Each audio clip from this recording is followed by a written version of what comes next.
Muy buenas, muy buenas. Aquí Luis Miguel Real, psicólogo especialista en adicciones. En este vídeo quiero hablar sobre algunos de los efectos que el alcohol tiene a largo plazo en los problemas de salud mental. Voy a hablar sobre ansiedad, voy a hablar sobre depresión, voy a hablar sobre trastorno de déficit de atención. Y es que el alcohol, siendo la droga más consumida del mundo, la droga que más se consume a nivel social, tenemos que ser súper conscientes de cómo el consumo frecuente de alcohol termina afectando negativamente a diferentes problemas de salud mental. Fijaos que hay muchas personas que ya sufren ansiedad, depresión, intentos autolíticos, de todo, y el alcohol solamente va a empeorar sus síntomas. Fijaos que la mayoría de personas no saben que el alcohol, a pesar de que a corto plazo parezca que esté aliviando sus síntomas y su sufrimiento, el alcohol lo que en realidad está haciendo es empeorar todos o la gran mayoría de esos síntomas. Cuando una persona tiene problemas de adicción, tiende a ignorar esta serie de efectos. O cuando una persona tiene problemas de adicción, en la persona se fija solamente en esos efectos a corto plazo de su consumo. La persona no piensa en cómo el consumo de esa droga adictiva termina empeorando a largo plazo la mayoría de sus síntomas. Por ejemplo, os he comentado que el alcohol es la droga social por excelencia, pero es que la mayoría de personas consumen alcohol en el día a día precisamente para lidiar con sus síntomas de ansiedad social. La mayoría de personas en los países occidentales son incapaces o se sienten incapaces de disfrutar de la compañía de otras personas sin estar alcoholizándose. La mayoría de personas han normalizado tanto el consumo de alcohol en el día a día que tienen pánico a la mera idea de charlar con otras personas o de hablar con desconocidos sin drogarse. Fijaos lo que ocurre con la ansiedad. El sistema nervioso, el cerebro, se acaba adaptando a ese consumo de sustancias. El alcohol es una droga bastante interesante porque afecta al GABA y al glutamato, que son dos sustancias muy, muy, muy importantes a nivel cerebral para regular nuestro estado de ánimo, nuestros procesos de atención y todo. El glutamato, perdón, el GABA se relaciona principalmente con la relajación. Lo que hace el alcohol es que promueve mucha activación del GABA y eso contribuye a ese efecto depresor del sistema nervioso, ese efecto relajante que muchas personas notan a los pocos minutos de empezar a tomar alcohol.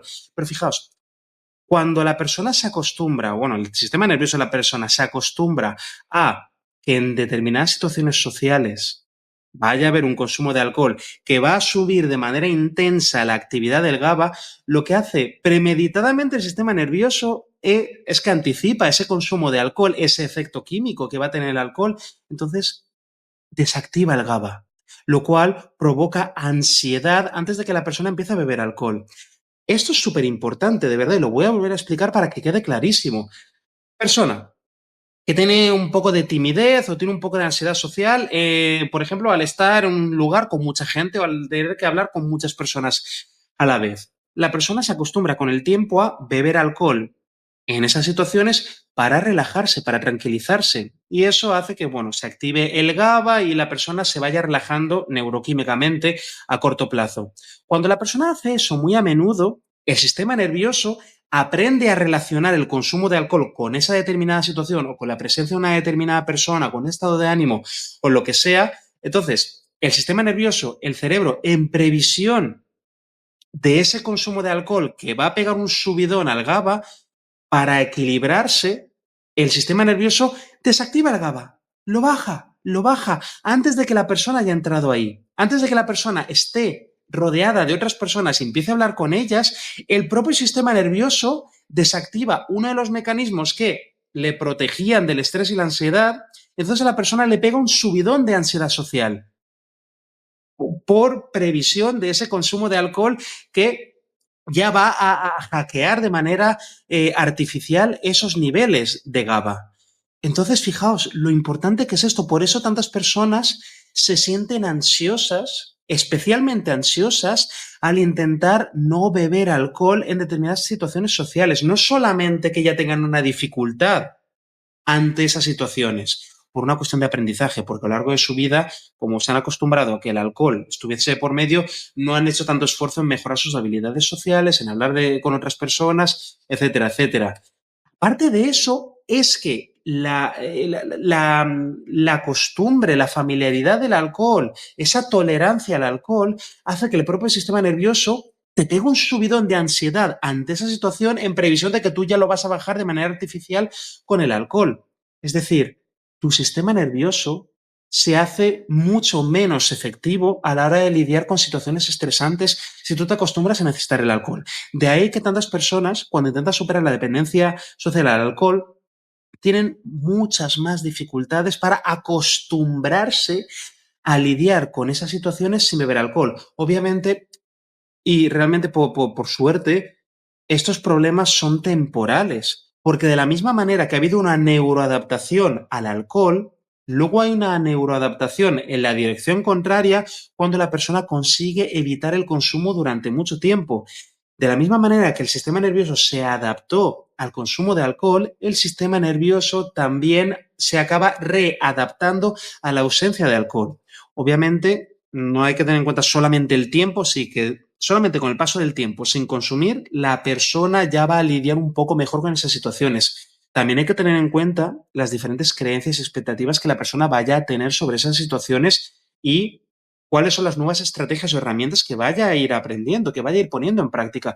Porque fijaos, si la persona anticipa que va a sentir muchísima ansiedad al estar hablando con otras personas sin beber alcohol, es posible que le dé pánico y que diga a la porra y se ponga a beber alcohol en previsión de esa ansiedad que vaya a sentir. Es decir, que se rinda muy rápidamente al anticipar que se vaya a ver abrumada por la ansiedad, por la abstinencia de alcohol. Entonces es muy importante que la persona ajuste sus expectativas y tenga claro que hay maneras de lidiar mejor con ese estrés, con esa ansiedad, con esas situaciones complejas y difíciles. Y eso va a pasar por, bueno, por ejemplo, ir a terapia, trabajar con profesionales, hacer un mapa de su consumo de alcohol, sus patrones de consumo, de las situaciones difíciles a las cuales en las cuales se había acostumbrado a beber alcohol para lidiar con ellas y que en previsión de eso vaya haciendo un trabajo personal.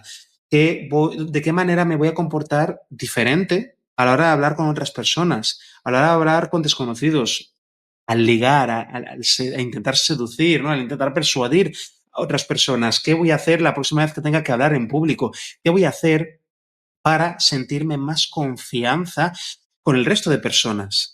El consumo frecuente de alcohol, incluso si no llegas al punto de tener alcoholismo o tener un problema de adicción, el consumo frecuente de alcohol va a, va a hacer que seas mucho menos efectivo o efectiva en esas interacciones sociales, va a hacer que te sientas cada vez más inseguro y que te vayas autoconvenciendo de que necesitas la poción mágica, necesitas el alcohol para activar ese alter ego artificial, esa máscara social que utilizas en el día a día.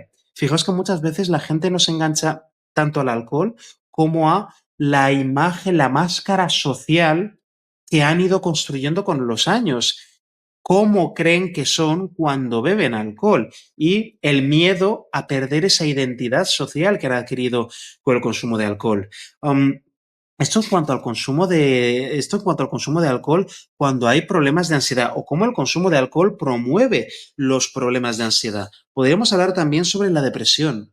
Muchísimas personas con problemas de depresión tienden a consumir alcohol en el día a día como una manera de automedicarse. De verdad, el alcohol es el ansiolítico y antidepresivo más consumido del mundo.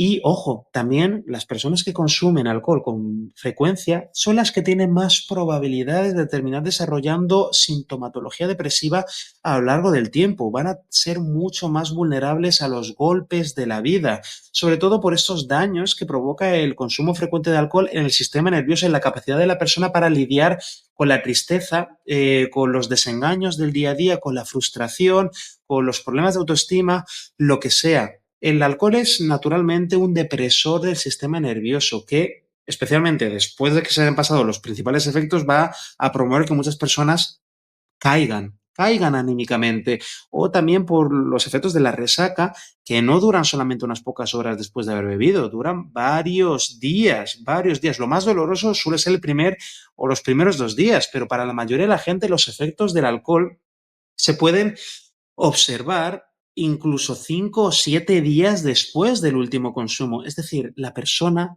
está jodida no solamente el día principal de resaca después de haber bebido, sino toda la semana de después. La persona va a tener mucha más vulnerabilidad a sentirse abrumada por los desengaños, por las dificultades del día a día.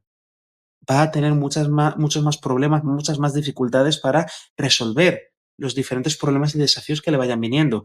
Ahora, si la persona ya tiene una cierta sintomatología depresiva y se siente atraída por el alcohol porque le sirve de anestesia ante el sufrimiento del día a día, vamos a ver este efecto de desplazar posibles tratamientos, posibles estrategias que ayuden a la persona a ir mejorando en cuanto a sus síntomas de depresión.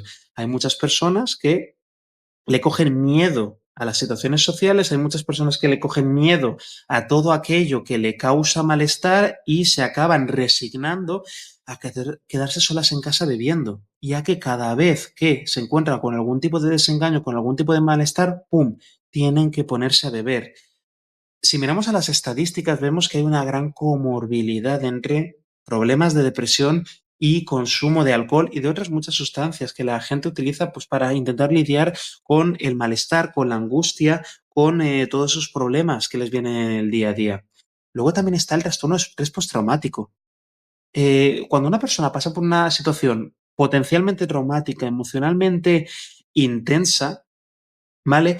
Si la persona está consumiendo alcohol con frecuencia, va a tener más problemas para reencuadrar esos recuerdos, reencuadrar esas situaciones y darles un significado más saludable, más funcional, que le ayude a lidiar con el dolor en el día a día. Ahora bien, si la persona se acostumbra a consumir alcohol con frecuencia para intentar lidiar con esos flashbacks, para intentar anestesiar esos malos recuerdos, la persona va a ir poniéndose piedras en el camino. La persona va a ir reduciendo sus probabilidades de procesar todo el trauma de una manera sana.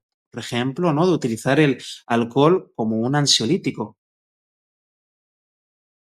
Luego está también el trastorno por déficit de atención. Hay personas, ¿vale? Hay personas que son muy impulsivas de manera natural y que pueden haber sido diagnosticadas con TDAH, ¿no? Trastorno de déficit de atención, hiperactividad o trastorno del control de impulsos. Pueden ser más vulnerables al consumo abusivo de alcohol. Por ejemplo, algunos estudios consideran que un adulto diagnosticado con TDAH tiene entre 5 y 10 veces más probabilidades de desarrollar alcoholismo en el conjunto general de la población. Voy a repetir esto porque es súper importante y es bastante impresionante, es bastante dramático. Las personas diagnosticadas con TDAH, con trastorno de déficit de atención e hiperactividad, tienen entre 5 y 10 veces más probabilidades de terminar desarrollando problemas de alcoholismo a lo largo de su vida. Ahora, ¿por qué hay tanta comorbilidad? ¿Por qué todo esto? Todo apunta a que el TDAH, ¿vale? Que el TDAH se produce un control descendente del comportamiento desde la corteza prefrontal del cerebro. No es suficiente para dominar esos impulsos ascendentes. Y este fallo puede deberse a que los sistemas de dopamina y noradrenalina de la corteza prefrontal no se han desarrollado adecuadamente. Por eso los tratamientos más efectivos para el TDAH son, o bien, bueno, ciertos medicamentos, ¿no? Por supuesto, que aumentan la actividad de la noradrenalina. El otro tratamiento fundamental es la terapia cognitivo-conductual. Lo que ocurre es que muchas personas con trastorno de déficit de atención también tienen más probabilidades de terminar recurriendo al alcohol precisamente para intentar reducir sus síntomas de TDAH. Pensemos en la vergüenza, en el estigma que hay alrededor de las personas con trastorno de déficit de atención, cómo a lo mejor tienen más probabilidades de tener problemas de autoestima, sentirse fracasadas, señaladas por su entorno, por tanto van a tener más probabilidades de terminar abusando del alcohol como una manera de anestesiarse ante los desafíos del día a día. A la vez, esa condición, ¿no?, el trastorno de déficit de atención, puede promover que estas personas tengan un consumo de alcohol más impulsivo, más extremo y que, bueno, que tengan conductas de riesgo con mayor frecuencia. A ver, Manuel nos está preguntando, saludos, tus vídeos me fortalecen para seguir adelante. Me alegro mucho por ti, Manuel, muchas gracias por tus palabras. Me alegro de corazón de que mis contenidos te ayuden en el día a día y te ayuden a vivir una vida más feliz sin alcohol. Sigo leyendo. En mi sobriedad ya tenemos 14 años en el camino de abstinencia, desde Acapulco, México. Me alegro mucho por ti, de verdad. Enhorabuena, Manuel, por todo ese tiempo de abstinencia y de verdad me alegro de corazón de que mis contenidos te ayuden a motivarte y a seguir en abstinencia. Mucho ánimo y que sigas teniendo una vida súper feliz. A ver, Sergio comenta, ¿qué piensas de los grupos de 12 pasos? Tipo Narcóticos Anónimos, imagino que también Alcohólicos Anónimos, y del padrinazgo. A ver, esto va a ser polémico, ¿vale? Esto va a ser polémico, bueno, todos los dogmas que hay a nivel social alrededor de este tipo de grupos. A ver, los grupos de ayuda mutua, tipo Alcohólicos Anónimos, tipo Alcohólicos Anónimos, tal, ejercen una función súper importante a nivel de nuestra sociedad. Han abierto un montón de puertas, han abierto un montón de conversaciones sobre el alcoholismo, sobre los problemas de adicción en general. Son súper importantes especialmente para aquellas personas que no tienen los recursos para acceder a tratamientos psicológicos privados o especialmente si están en países en los cuales el Sistema Nacional de Salud no tiene todavía los recursos o las instituciones como para ayudar a las personas con diferentes problemas de alcoholismo o de adicción, ¿vale? Hay que reconocerles el esfuerzo de toda esa labor social que han hecho, de verdad han contribuido a salvar la vida de muchísimas personas. Ahora bien, dejando los sectarismos y los dogmatismos aparte, los grupos de ayuda, tipo Alcohólicos Anónimos, tipo Narcóticos Anónimos o cualquier grupo o clínica, institución que utilice el método de los 12 pasos, no son perfectos. No son perfectos. Algunos de los desafíos que nos encontramos con este tipo de métodos es que en la mayoría de los casos no hay un terapeuta, no hay un profesional, un facilitador que de verdad esté formado en adicciones. En la gran mayoría de los casos son adictos o exadictos gestionando esos grupos. Con los riesgos que eso conlleva. Los riesgos que eso conlleva, mala praxis, abusos de otras personas a nivel psicológico, que se generen dinámicas sectarias, etcétera, etcétera. Luego que también muchas veces en esos mismos grupos se promueve que las personas se queden, se aíslen en esos grupos y yo lo he escuchado y muchas personas me han contado esto, que en sus grupos se les había recomendado que no acudiesen ni a médicos ni a psiquiatras, que no acudiesen a psicólogos ni a profesionales de las adicciones, que se quedasen en el grupo y que desplazasen otros tipos de tratamiento que han demostrado mucha más eficacia a nivel científico. Luego, hay algunas estadísticas que muestran que ese tipo de grupos apenas tienen una efectividad, ¿vale?, de menos del 5%, es decir, más del 95% de personas que pasan por esos grupos se van, no se quedan. Y esto nos tiene que hacer reflexionar. ¿Por qué tantas personas sienten rechazo hacia ese tipo de grupos? Y cómo muchas veces en ese tipo de grupos se promueven una serie de dinámicas, de nuevo, sectarias, dogmáticas, que hacen que ciertas personas se alejen. O te gusta lo que hacemos o es que no quieres dejar de beber, ¿no? A ver, al final si nos podemos analizar los métodos de 12 pasos, si los leemos detenidamente, se centran en ponte a rezar y así se te van a pasar los problemas de alcoholismo. Y es que es una cosa mucho más complicada. Por supuesto que hay muchos beneficios en el apoyo que una persona recibe al tener ese espacio en el cual poder compartir sus experiencias y poder, expresar sus emociones y también escuchar los testimonios de otras personas, que eso le puede ayudar a motivarse mucho, especialmente las personas que ya tengan problemas de alcoholismo tan graves que ya hayan perdido su red de apoyo, que estén solas. Entonces, en ese tipo de casos, estos grupos pueden ejercer una labor indispensable. Ahora bien, no son perfectos y el método de 12 pasos en sí, a nivel científico, no tiene ni pies ni cabeza, ¿vale? Tiene muy, muy, muy poquita eficacia. Y si no me crees, ¿vale? O si no estás de acuerdo, búscame evidencia científica que muestre que los métodos de 12 pasos funcionan, porque la evidencia científica nos muestra lo contrario y que, de nuevo, si nos podemos analizar los 12 pasos con sentido común, desde el sentido común es que todos se resumen en reza y ve al grupo, reza y ve al grupo y un poder superior te va a quitar el alcoholismo. Y es que eso también promueve que las personas se quiten la responsabilidad de encima. Si queremos superar un problema de adicción, tenemos que promover que la persona se responsabilice de sus consumos y vaya generando esa sensación de autoeficacia, que la persona llegue a la conclusión de que por sus decisiones y por sus elecciones va a poder alejarse del consumo y, sobre todo, que hay que promover que la persona acuda a terapia individual, que haya un profesional de las adicciones con formación y con experiencia que le ayude a hacer un mapa de sus problemas de consumo, que le ayude a analizar su caso concreto y único y le ayude a hacerse un plan, una estrategia de prevención de recaídas. Que en la gran mayoría de los casos la gente no va a tener un espacio para esto en estos grupos de ayuda, que de nuevo se les reconoce su labor, pero no, son perfectos, al contrario, tienen muchísimas limitaciones y cualquiera que diga lo contrario está actuando más como el adepto de una secta que ha perdido completamente la capacidad de pensamiento crítico, ¿de acuerdo?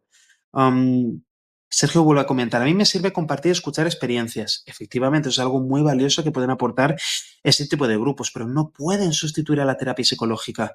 El problema es que si no utilizas el padrinazgo y usas tu psicólogo y tal, te dicen que haces las cosas a tu manera. Ya, bueno, a ver, también la dinámica del padrinazgo y tal, hay muchos grupos de este tipo que lo llaman de una manera muy sectaria. Tipo, este es tu nuevo gurú y tienes que obedecerle en todo lo que él te diga. Y yo he leído muchísimos y he escuchado muchísimos testimonios de verdad, prácticas de puro abuso, porque se pone en el rol de padrino cualquiera, que no es un profesional de las adicciones y que tendrá las mejores intenciones del mundo, pero la mayoría de las veces no sabe lo que está haciendo, no sabe lo que está haciendo. Y es muy peligroso jugar con la salud mental de la gente, por muy buenas intenciones que uno tenga.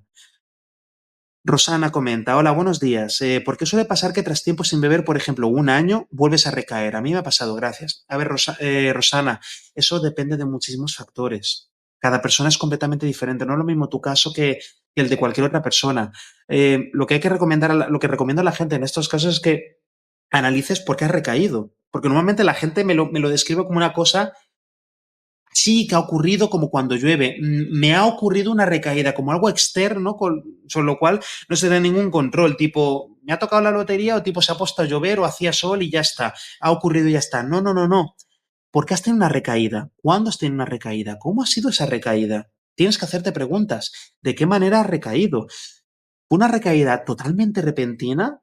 ¿O tú admites que tal vez tuvieras pensamientos anticipadores y planificadores del consumo los días de antes, las horas de antes? ¿Qué estaba pasando en tu vida en esos momentos? ¿Había algún estresor especialmente importante? ¿Estabas pasando por una mala época? ¿De qué manera te diste permiso para consumir? ¿Volviste a quedar con personas de tu pasado que bebían mucho alcohol? ¿Le habías dicho a las personas a tu alrededor que tú ya no bebías alcohol?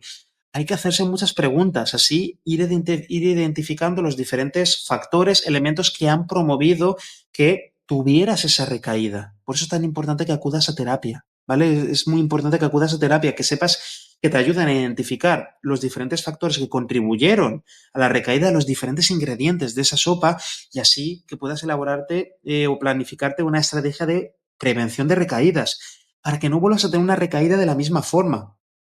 Ahora, ¿por qué ha ocurrido después de un año? Puede pasar por muchas cosas. Mira, hay personas que tienen la mala suerte de cruzarse con alguna persona de su pasado que promovía sus consumos extremos de alcohol y por no haberle dicho a esa persona, por no haber marcado límites y haber sido claros desde el principio, yo es que no bebo alcohol, pues la persona se dejó llevar y terminó bebiendo con esa persona por presión social. A veces ocurre que hay algunas personas que al pasar mucho tiempo en abstinencia se vuelven a confiar mucho, la motivación por dejar de beber se les va desinflando y se empiezan a dejar llevar por el autoengaño. Por ejemplo, hay personas que cuando llevan mucho tiempo sin beber alcohol piensan, ah, bueno, pues si llevo tanto tiempo sin beber alcohol, eso debe significar que ya no tengo dependencia.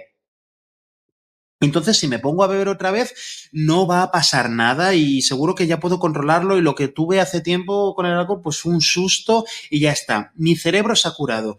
Y desde ese exceso de confianza, y ese autoengaño se vuelven a dar permiso para volver a consumir. Bueno, por una cervecita no va a pasar nada, por un vinito no va a pasar nada. Y a lo mejor el primer día no tienen una recaída muy gorda, no sufren grandes problemas, a lo mejor consiguen beberse una copita y ya está, pero entonces se vuelven a confiar más todavía. Van reforzando esas creencias adictivas de yo puedo controlar el consumo de alcohol otra vez. Y pasados unos días o pasadas unas semanas vuelven a escalar en el consumo, vuelven a beber más porque se van confiando, se van creciendo en esa fantasía de control y ¡pum! Vuelven a consumir tanto, vuelven a beber tanto como en sus peores épocas. Entonces, aquí hay que revisar. esas creencias adictivas, hay que revisar ese autoengaño, hay que revisar esa falacia, esa ilusión, fantasía de control que muchas personas arrastran y volver a lo básico, que la persona vuelva a revisar sus motivaciones, sus motivos, sus razones para querer dejar de beber alcohol, ¿vale? Para no volver a dejarse llevar por esos pensamientos automáticos, esos autoengaños que puedan surgir en determinadas situaciones, especialmente si te vuelves a juntar con personas que beban alcohol con frecuencia y que tengan esas creencias de el alcohol no me hace nada, no pasa nada por beber de vez en cuando, si bebo yo lo puedo controlar y etcétera, etcétera, pues hay que también tener cuidado con el contexto en el que está la persona. Todo eso hay que tenerlo en cuenta, Rosana. Por eso el mejor consejo que te puedo dar, si estás en una recaída, es que reserves cita con algún psicólogo especialista en adicciones para que te ayude a hacer un mapa de tu situación, de lo que ha pasado y, bueno, que puedas empezar con esa estrategia de prevención de recaídas. Y, jolín, mucho ánimo, ¿vale? Si has conseguido aguantar un año sin beber alcohol, es que algo habrás estado haciendo bien, ¿vale? No vuelves de golpe a la casilla de salida. No, porque no es lo mismo recaer ahora, después de un año, que recaer a la semana de intentar dejar de beber. Tú, a lo largo de este año, habrás superado un montón de situaciones diferentes sin beber alcohol. Habrás aguantado la tentación de beber alcohol en muchas situaciones diferentes. Entonces, tienes que centrarte también no solamente en los elementos que promovieron la recaída, sino en los elementos, en los factores, en los cambios de hábitos que te protegieron de las recaídas durante un año. Céntrate también en observar cuáles fueron esas cosas que estuviste haciendo bien y que te ayudaron a mantenerte en abstinencia. Y piensa pues cómo reforzarlas, cómo expandirlas, etcétera, etcétera, ¿vale? Rosana, mucho ánimo. Sergio comenta, mi psicóloga me dijo que hice regresiones a un pasado ilusorio porque había aceptado unos preámbulos, como si los hubiera bebido y sentía culpa. Cuando volvió medicación anti-TOC, pude relativizar. A ver, Sergio, aquí hay muchas cosas, ¿vale? Tu TOC, ¿no? Tu trastorno de obsesivo compulsivo. No tengo tanta información sobre tu contexto como para poder recomendarte nada. Imagino que, bueno, tu psicóloga habrá sacado una serie de conclusiones después de vuestras sesiones, después de haber hecho evaluación de tu caso. No, no puedo aportar mucho más a partir de ahí, ¿vale? Jorge comenta, agradezco mucho tu ayuda, veo tus vídeos, me ayudaste a dejar la marihuana, ya un año limpio, gracias. Gracias a ti, Jorge, muchas gracias de corazón, me alegro de corazón de verdad de que mis contenidos te hayan ayudado, enhorabuena por haber dejado la marihuana un año ya, seguro que habrás disfrutado un montón de beneficios y ventajas de haber dejado el consumo. Um, Sigue disfrutándolos, ¿vale? Sigue recordándote a ti mismo cuáles son todas las cosas que has ganado en calidad de vida en este año sin haber fumado marihuana. Y nada, mucho ánimo con todo. Rosana comenta, sí, de todo un poco, todo lo que has dicho, te confías, quedas con gente que bebe, crees que ya lo tienes y piensas ideas de autoengaño. Sí, totalmente. Me alegro de que te hayas visto identificada en los ejemplos que he puesto, Rosana, y nada, muchísimo ánimo en todo tu camino, ¿de acuerdo? Am, Muy bien, pues hasta aquí este directo rápido que quería hacer. Muchas gracias a todas las personas que os habéis conectado, que habéis participado en el directo. Intentaré seguir haciendo pues al menos un directo por semana para seguir hablando de estos temas, de adicciones. Y nada, muchas gracias a todos. Ah, bueno, espera. Elvio también comenta, primera semana sin alcohol después de 30 años, solo una semana y los cambios son muy notorios. Enhorabuena, enhorabuena, muchísimas enhorabuenas por esa primera semana sin beber, mucho ánimo, ¿vale? De nuevo, toma nota sobre qué es lo que más te ha ayudado durante esta primera semana sin beber alcohol. Ten muy a mano tu lista de razones para querer dejar de beber alcohol, ¿vale? Para que tengas muy claras tus motivaciones por si fueran fluctuando con el tiempo y, bueno, intenta no confiarte demasiado. Céntrate mucho también en tu red de apoyo, ¿vale, Evio? ¿Cuáles son esas personas a tu alrededor que te pueden apoyar, que te pueden seguir ayudando a, bueno, mantenerte sin beber alcohol para a seguir lidiando con los diferentes desafíos, estresores del día a día? Y bueno, me alegro de que ya has disfrutado de esos primeros cambios, ¿vale? Elvio, un fuerte abrazo. Ah, lo digo por aquí por si a alguien le sirve que seguir acudir a grupos de 12 pasos que lo hagan, pero que deleguen en profesionales como principales protagonistas.